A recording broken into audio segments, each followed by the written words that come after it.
अच्छा, मुसलमान टोपी क्यों पहनते हैं? टोपी पे पहना दी इनको, पहनते गए। मोहम्मद पहना के चला गया इनको टोपी। मैंने तो आपको भी देखा है टोपी हाँ, पहनते। तो मैं तो जानबूझ के इनको जलाने के लिए पहनता हूँ ना।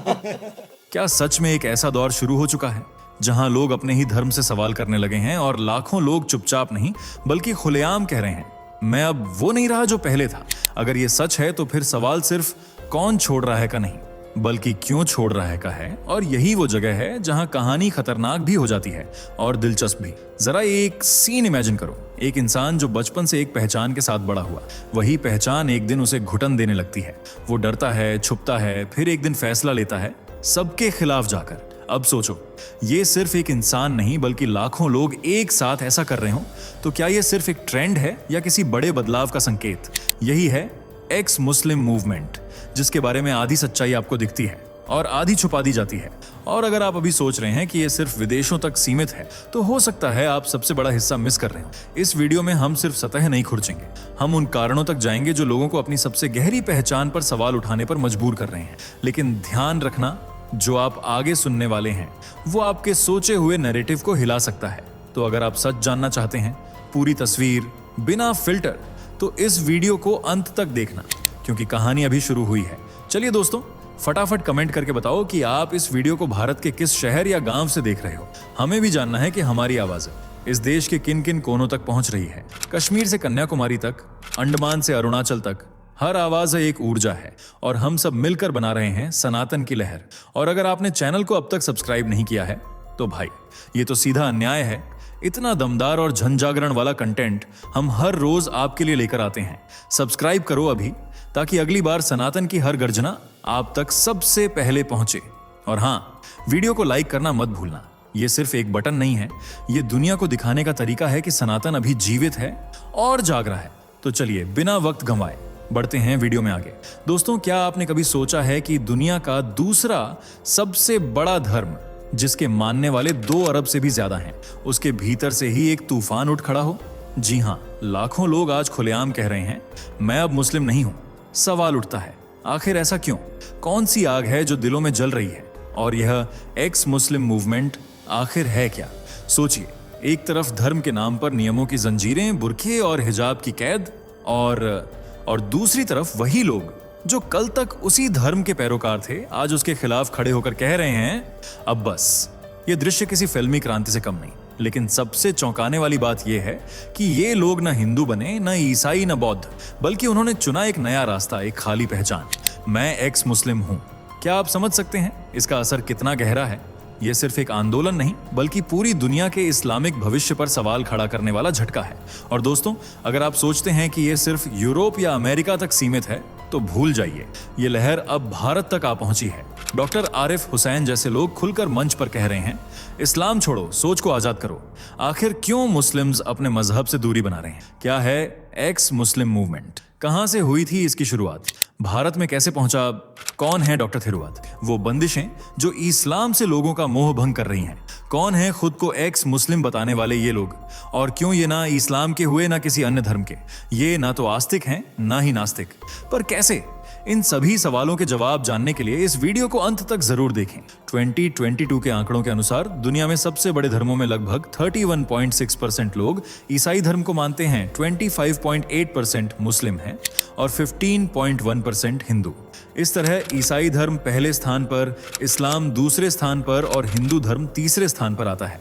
इनके अलावा करीब 6.6% लोग बौद्ध धर्म से जुड़े हैं, 5.4% लोक या पारंपरिक धर्मों का पालन करते हैं, 0.8% अन्य धर्मों से संबंधित हैं और लगभग 0.2% यहूदी धर्म को मानते हैं, जो कि अनुयायियों की संख्या के हिसाब से सबसे छोटा समूह है। इस्लाम ईसाई धर्म के बाद दुनिया का दूसरा सबसे बड़ा और सबसे तेजी से बढ़ने वाला धर्म माना जाता है, जिसके अनुयायियों की संख्या लगभग 2 अरब है, यानी विश्व की कुल आबादी का करीब 25% हिस्सा। प्यू रिसर्च सेंटर के अनुसार 2010 से 2020 के बीच मुस्लिम आबादी बढ़कर लगभग 1.946 अरब तक पहुंच गई, जो करीब 34.7% की वृद्धि दर्शाती है। अगर यही रफ्तार जारी रही तो अनुमान है कि 2030 तक यह संख्या 2.2 अरब और 2035 तक करीब 2.8 अरब तक पहुंच सकती है। ऐसे में आने वाले समय में इस्लाम दुनिया का सबसे बड़ा धर्म बन सकता है। लेकिन ब्रिटेन, अमेरिका, जर्मनी और भारत के साथ साथ ईरान, इराक, तुर्की, इंडोनेशिया, बांग्लादेश, पाकिस्तान, अफगानिस्तान, मोरक्को और सऊदी अरब जैसे कई देशों में उभरता एक्स मुस्लिम मूवमेंट इन दावों को चुनौती देता नजर आता है। यह अब सिर्फ एक साधारण आंदोलन नहीं रहा, बल्कि एक ऐसी लहर बन चुका है जिसके साथ बड़ी संख्या में लोग खुलकर अपनी असहमति जताने लगे हैं। कई लोग सार्वजनिक रूप से इस्लाम से दूरी बनाने की बात कर रहे हैं और यह प्रवृत्ति धीरे धीरे अलग अलग देशों में फैलती दिखाई दे रही है। इस आंदोलन से जुड़ने वाले कई लोग उन समाजों से आते हैं जहां वे धार्मिक नियमों को बहुत सख्त या सीमित करने वाला मानते हैं और अपने व्यक्तिगत विचारों या लाइफस्टाइल के लिए अधिक स्वतंत्रता चाहते हैं। उनका कहना है कि कुछ जगहों पर नियम और परंपराएं इतनी कठोर हो जाती हैं कि व्यक्ति को अपनी पसंद और अभिव्यक्ति की आजादी सीमित महसूस होती है। इसी वजह से वे इन बंधनों से बाहर निकलने की कोशिश करते हैं और अपनी अलग पहचान बनाना चाहते हैं। ऐसे मुद्दों की चर्चा करते समय अक्सर ईरान जैसे देशों का उदाहरण भी सामने आता है, जहां 22 वर्षीय महसा अमीनी की घटना ने ग्लोबल स्तर पर ध्यान खींचा था। ईरान, जो तुर्कमेनिस्तान, इराक, तुर्की, अजरबैजान, आर्मेनिया, अफगानिस्तान और पाकिस्तान से घिरा है, अपनी समृद्ध फारसी कल्चर और कैपिटल तेहरान के लिए जाना जाता है और एक इस्लामिक गणराज्य के रूप में स्थापित है, यानी एक ऐसा देश जहां शरिया कानून लागू है और धार्मिक नियमों को सर्वोपरि माना जाता है, चाहे वह महिलाओं का पहनावा हो, पुरुषों की दाढ़ी, 5 वक्त की नमाज या कुरान और हदीस की शिक्षाएं। इन नियमों का पालन सख्ती से कराया जाता है, लेकिन कई लोगों के लिए यही सख्ती अब सवालों के घेरे में आ चुकी है। घटना 2022 की है, जब महसा अमीनी अपने परिवार के साथ कुर्दिस्तान क्षेत्र से ईरान की राजधानी तेहरान आई थीं। शाम के समय जब वह लौट रही थीं, तभी उन्हें ईरान की तथाकथित मॉरलिटी पुलिस ने रोक लिया, जिसका काम यह देखना होता है कि लोग निर्धारित ड्रेस कोड और अन्य नियमों का पालन कर रहे हैं या नहीं। रिपोर्ट्स के अनुसार महिलाओं के पहनावे, जैसे हिजाब सही तरीके से पहना गया है या नहीं, को लेकर सख्त जांच की जाती थी। उसी दौरान अमीनी को हिरासत में लिया गया। बाद में उन्हें गंभीर हालत में अस्पताल में भर्ती कराया गया, जहां कुछ दिनों बाद उनकी मृत्यु हो गई। इस घटना ने देश के भीतर और बाहर व्यापक विरोध और बहस को जन्म दिया, जिसमें कई लोगों ने कानूनों की सख्ती, पर्सनल फ्रीडम और अधिकारों पर सवाल उठाए। बस यही से ईरान की इस डेचकों पर युवाओं का तांडव शुरू हो गया। अमीनी के मरते ही महिलाओं ने बुरखे जलाकर सरकार को चैलेंज किया, बड़े लेवल पर अपने बाल काटे, हिजाब को आग लगा दी, कुरान जला दी, उसके पन्नों को फाड़कर फेंक दिया गया और जोर शोर से नारे लगाए गए, वी आर एंटी मुस्लिम्स। इसके साथ ही ईरान की गलियों से कुछ मूवमेंट्स भी शुरू हुए, जिनमें एंटी हिजाब मूवमेंट के साथ साथ एक्स मुस्लिम मूवमेंट भी शामिल था। एक ऐसा मूवमेंट जिससे जुद्धने वाले मुसलमान हैं लेकिन इस्लाम को नहीं मानते। कंफ्यूज हो गए ना? चलिए आसान शब्दों में समझते हैं। देखिए, हर किसी को अपनी मर्जी के हिसाब से कोई भी धर्म चुनने की आजादी है। लगभग हर देश में एक संविधान है या नियमों की किताब है जो उन्हें अपना धर्म चुनने की आजादी देती है। इसलिए हमारे सामने बौद्ध, जैन, हिंदू, मुस्लिम, सिख, ईसाई और कुछ नास्तिक भी हैं।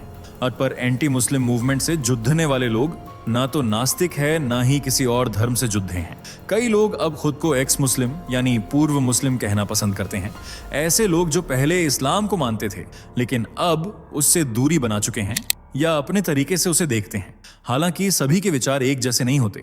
कुछ लोग पूरी तरह अलग हो जाते हैं, जबकि कुछ लोग अपनी व्यक्तिगत समझ के अनुसार धर्म के कुछ पहलुओं को मानते रहते हैं। इनमें से कई लोग धार्मिक प्रथाओं को अपनी सुविधा और पसंद के अनुसार अपनाते हैं, जैसे नमाज पढ़ना, मस्जिद जाना या धार्मिक आयोजनों में भाग लेना। वहीं कुछ लोग धार्मिक स्थलों और परंपराओं से दूरी भी बना लेते हैं। उनके विचारों में यह भी शामिल होता है कि वे किन प्रथाओं को अपनाना चाहते हैं और किन से असहमत हैं। इस मूवमेंट में महिलाओं की भागीदारी भी काफी देखने को मिलती है। कई एनालिस्ट्स का मानना है कि कुछ समाजों में लागू सख्त नियमों का असर महिलाओं पर अधिक पड़ता है, इसलिए वे बदलाव या अधिक फ्रीडम की मांग के साथ आगे आती हैं। ईरान से शुरू होकर यह विचार धीरे धीरे अन्य देशों तक भी पहुंचा। 2007 में ब्रिटेन में council of x Muslims of Britain जैसे ऑर्गेनाइजेशंस की स्थापना हुई, जिसके बाद यूरोप के कई देशों जैसे नीदरलैंड, फ्रांस, जर्मनी और स्वीडन में भी इसी तरह के ग्रुप सामने आए। समय के साथ ये एक इंटरनेशनल डिस्कशन का विषय बन गया, जहां धर्म, फ्रीडम और पर्सनल राइट्स पर अलग अलग दृष्टिकोण सामने आते हैं। और आज की डेट में दुनिया भर में 50 ऐसी ऑर्गेनाइजेशंस हैं जो इस मूवमेंट को हवा दे रही हैं और मुस्लिम को उनका धर्म छुड़वाने के लिए उकसा रही हैं, स्पेशली महिलाएं। लोगों को इस्लाम छोड़वाने के लिए इंस्पायर कर रही हैं। साथ इसमें छुपी कमियों का इलाज करने की भी गुहार लगा रही हैं। सोशल मीडिया पर भी इस विषय को लेकर चर्चा तेज हो रही है, जहां कुछ लोग इस्लाम की आलोचना करते हुए अपने विचार साझा कर रहे हैं। भारत में भी यह प्रवृत्ति देखने को मिल रही है और इसी संदर्भ में एक्स मुस्लिम ऑफ केरल नाम का एक ऑर्गेनाइजेशन सामने आया, जिसकी स्थापना 2021 में डॉक्टर आरिफ हुसैन थिरुवात ने की थी। शुरुआत में इस पहल से बहुत कम लोग जुड़े थे, करीब 1 दर्जन के आसपास, लेकिन समय के साथ इसकी पहुंच बढ़ी और अब हजारों लोग इससे जुड़ चुके हैं, उन जो खुद को एक्स मुस्लिम के रूप में पहचान देते हैं। सोशल मीडिया और यूट्यूब जैसे प्लेटफॉर्म्स के जरिए ये लोग अपने एक्सपीरियंस और विचार साझा करते हैं, जिससे और लोग भी इस डिस्कशन का हिस्सा बनते जा रहे हैं। हालांकि यह समझना जरूरी है कि इस तरह के मूवमेंट के पीछे कई अलग अलग कारण हो सकते हैं। कुछ लोग धार्मिक नियमों की सख्ती, पर्सनल फ्रीडम या सोशल एक्सपीरियंस के आधार पर अपनी राय बनाते हैं, इसलिए इसे एक ही वजह से जोड़कर देखना पूरी तस्वीर को नहीं दिखाता, बल्कि यह विभिन्न पर्सनल एक्सपीरियंस और विचारों का मिश्रण है जो इस तरह की चर्चाओं को जन्म देता है। इंग्लैंड से लेकर फ्रांस, जर्मनी, ईरान, तुर्की, भारत, जितने भी देशों में ये मूवमेंट चल रहा है, उन सभी देशों के एक्स मुस्लिम्स से जब बात की गई तो उन्होंने इस्लाम छोड़ने की कुछ कॉमन बातें बताई, जिनमें पहली है कट्टरता। इनका कहना है कि ऐसा कोई धर्म नहीं है जिसे स्वयं ईश्वर ने बनाया हो, बल्कि हर धर्म की नींव का आधार मनुष्य ही है। उसी ने धर्म बनाए, उसी ने ऊंच नीचम और जातिवाद, लेकिन फिर भी इस्लाम को ऊपर दिखाने के चक्कर में इससे जुड्ढे मौलाना, पीर, मोहम्मद लोगों को कट्टरता का पाठ पढ़ाते हैं, अन्य धर्म के लोगों को काफिर बताते हैं और काफिरों के अंत की सीख देते हैं। पर यह गलत है। अगर वो हमारे लिए काफिर हैं तो फिर हम भी उनके लिए काफिर होने चाहिए और उन्हें भी हमारा कत्लेआम कर देना चाहिए, पर उनका धर्म तो ये नहीं सिखाता। अगला और दूसरा कारण है कुरान। जी हाँ, कुरान, जिसे इस्लाम में सबसे पवित्र पुस्तक बताया गया है, जिसे पिया अर्ज कर हर मुस्लिम अपने अल्लाह के और करीब जाता है, उनके बारे में और गहराई से जानता है। उसमें लिखी गई बातों पर एक्स मुस्लिम मूवमेंट के लोग सवाल उठाते हैं। उनके अनुसार ये बातें मनुष्य को हैवान बनाती हैं, उसे इंसानियत भूलने पर मजबूर करती हैं, जबकि इंसानियत तो सबसे बड़ा धर्म है। इसलिए कुरान में लिखी कुछ बातों पर विचार होना चाहिए, उन्हें बदलना चाहिए। और जो लोग ये कहते हैं कि ये अल्लाह ने कही हैं, तो उन्हें एक बार फिर याद दिला दें कि कुरान लिखने वाले या इसमें लिखी बातों को बताने वाले भी इंसान ही थे। कुरान हो या कोई और धार्मिक ग्रंथ, आसमान से कुछ नहीं टपका है, इसे बनाने वाले भी इंसान हैं। तीसरा और अगला कारण या कहें मांग है इंसानियत। इनका कहना है कि कोई भी धर्म बद्धा नहीं होता, हर धर्म बराबर हैं, क्योंकि इंसान की रगों में दौड़ रहा खून एक ही है। ऊपर वाले ने हर इंसान को एक ही सांचे में डालकर बनाया है, इसलिए हमें किसी धर्म को बद्धा दिखाने की जगह इंसानियत को बद्धा बनाने की कोशिश करनी चाहिए। लेकिन इस्लाम में इंसानियत तो जैसे है ही नहीं, इसलिए अगर कोई धर्म इंसान को पीड़ा दे रहा है, उसे जिंदगी जीने में मुश्किलें पैदा कर रहा है, तो अच्छा हो कि उसे या तो बदल दिया जाए या फिर उसमें कुछ सुधार किए जाएं, और इसके लिए हमें आवाज भी उठानी चाहिए। अगला कारण है बुर्का या हिजाब। मूवमेंट से जुड़ी तमाम महिलाओं को बुर्का और हिजाब से परेशानी है। उनका कहना है कि ये वस्त्र महिलाओं पर थोप दिए गए हैं बिना उनकी रजामंदी के, जबकि बुर्का और हिजाब से उन्हें कितनी परेशानी होती है ये कोई नहीं समझ सकता। ईरान, सऊदी अरब जैसे देशों में जहां गर्मियों में पारा 35 से 40 डिग्री पहुंच जाता है, उस मौसम में काला हिजाब पहनना कितना मुश्किल और असहनीय होता है, ये इस्लाम के ठेकेदार नहीं समझ सकते। इसलिए हिजाब और बुर्के को बैन किया जाना चाहिए और महिलाओं को भी थोड़ी सी आज़ादी दी जानी चाहिए। कुछ लोगों के अनुसार वे धर्म से दूरी बनाने के पीछे अलग अलग कारण बताते हैं, जैसे साइंस के साथ टकराव महसूस होना, लैंगिक समानता से जुड़े मुद्दे, महिलाओं के अधिकारों को लेकर असंतोष या कुछ सोशल और पर्सनल फ्रीडम्स पर सीमाएं।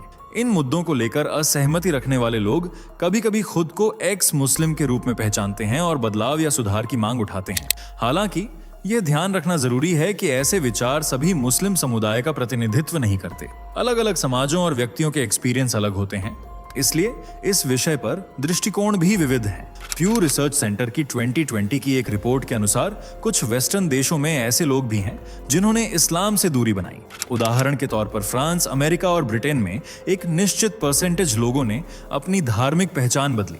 इनमें से कई लोगों ने आस्था में कमी, रिलीजियस इंस्टीट्यूशन से असंतोष या पर्सनल रीजंस को इसके पीछे की वजह बताया। कुल मिलाकर यह एक कॉम्प्लेक्स और मल्टी डायमेंशनल विषय है, जहां पर्सनल एक्सपीरियंस, सोशल सर्कमस्टांसेस और आइडियोलॉजीज मिलकर अलग अलग निष्कर्षों को जन्म देती हैं। इसी तरह से दुनिया भर में इस्लाम छोड़ने का जैसे ट्रेंड सा चल पड़ रहा है। अब ये ट्रेंड कहां जाकर रुकेगा ये कह पाना तो थोड़ा मुश्किल है। आपको क्या लगता है कमेंट करके जरूर बताएं। वीडियो पसंद आई हो तो लाइक, शेयर कर चैनल को सब्सक्राइब और बेल आइकन को प्रेस करना बिल्कुल ना भूलें। दोस्तों, आपकी स्क्रीन पर 2 और वीडियो दिख रही हैं, जिसे देखने के लिए आप स्क्रीन पर क्लिक करें।